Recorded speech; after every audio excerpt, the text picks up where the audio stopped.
I may have gone a little deep in this video because I tend to be an overthinker. And when you're an overthinker, well, you overthink things. And somewhere along the way, I end up giving a bit of a proclamation on what this channel's about and what I'm about. But I do also make a cheese board, or is it a cheese slicer? You know, in woodworking, things tend to have different names, and I never really know what to call it. It's a food slicer, actually. It slices more than. See, there I go. I'm overthinking it. I tell you what, why don't we just build this cheese board? And along the way, I just want to let you know that you're going to find out a little bit more about me and this channel. And I hope it's something that you can buy into and that we can be a part of creating things together. Here we go.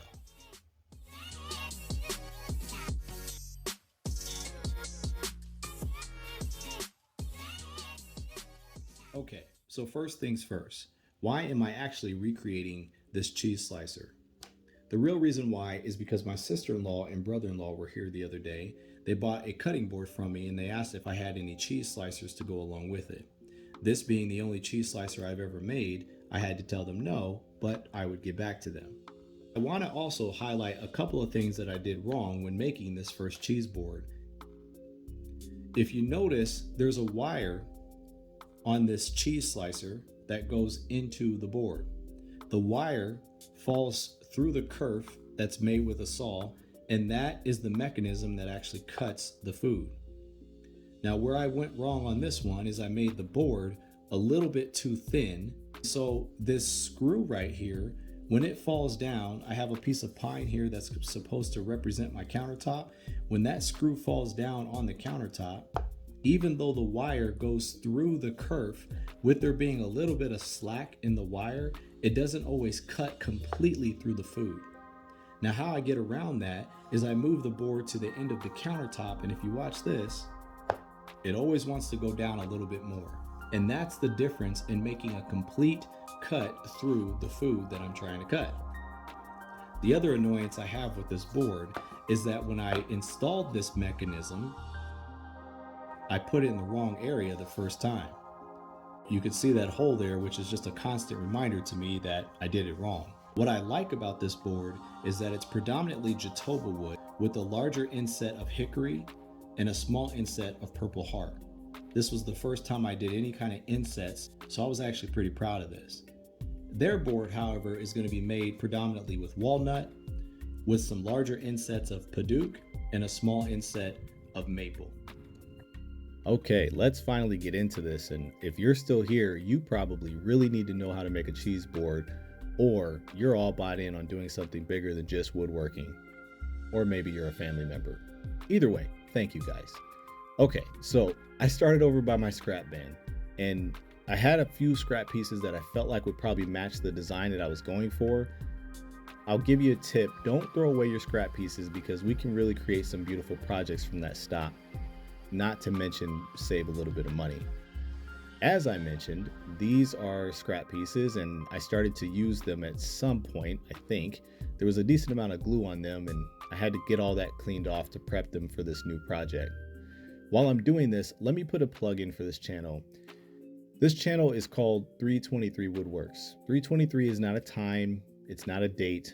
It doesn't identify anything specific about xylology, which I learned recently is the study of wood, which is interesting.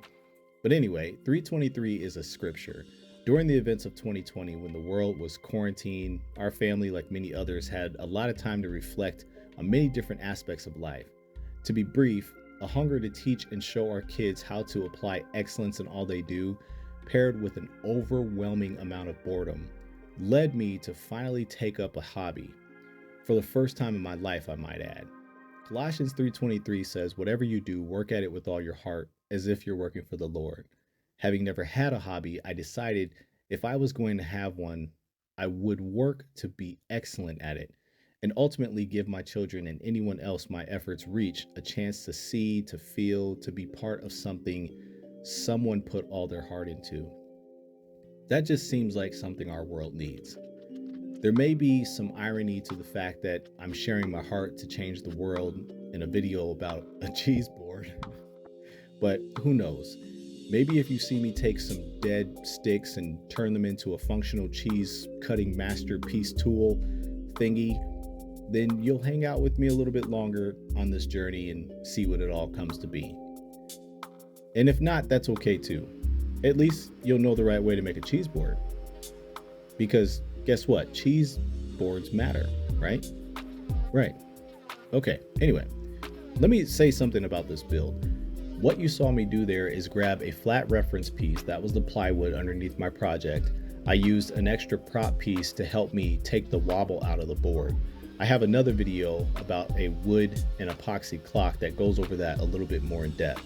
I took it through the planer about 15 or 20 times and then over to the table saw to make sure I can get it perfectly square. The next step after squaring up the board and getting it cut to size was introducing the kerf, the small cut for the wire to lay into and consequently, cut the cheese. Yeah, okay. So anyway, when you make this cut, you want to make sure it goes at least 3/4 of the way through your board, and the board itself you want to actually be 3/4 inches thick at least. So the last step we had was to put the handle exactly where it's supposed to be, and I used one of these really small bits with a tip on it because that helps me start the hole, and then when I go to the larger drill bit, it has kind of an embedded place to sit in, and it helps that not reposition itself right at the beginning of the drill. Okay, now if you're wondering where you should stop drilling, it's just beneath the kerf so that the handle is able to go through there holding the wire that's connected to your board. If you noticed, I had a piece of blue tape on the drill, and that told me exactly where to stop drilling. Now this fits pretty snug, so I'm able to move on to tying up some loose ends and getting this all screwed in and address some final touches. What you're going to see me do here is spray some polyurethane on the board. What that does is it kind of builds up a cakey residue from the wood itself, and it allows you to fill in all the minor cracks and holes with the exact color of the wood grain. It makes for a really nice final touch. It's gonna feel like you're wasting a few extra pieces of sandpaper because that cakey residue does build up on the paper quickly, but it's worth it. After this, I sprayed this with a little bit of water to raise the grain, then I sanded it back down to make it smooth.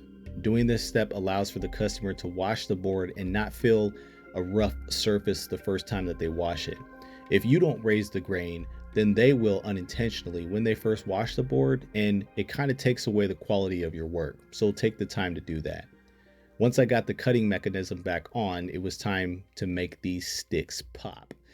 Before we go today though, let me say this. We are meant to create.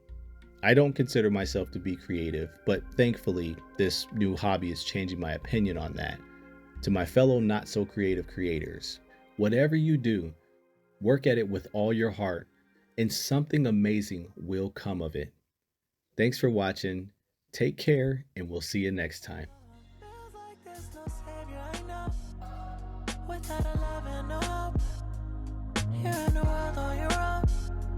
Seems like it's impossible. Hold on.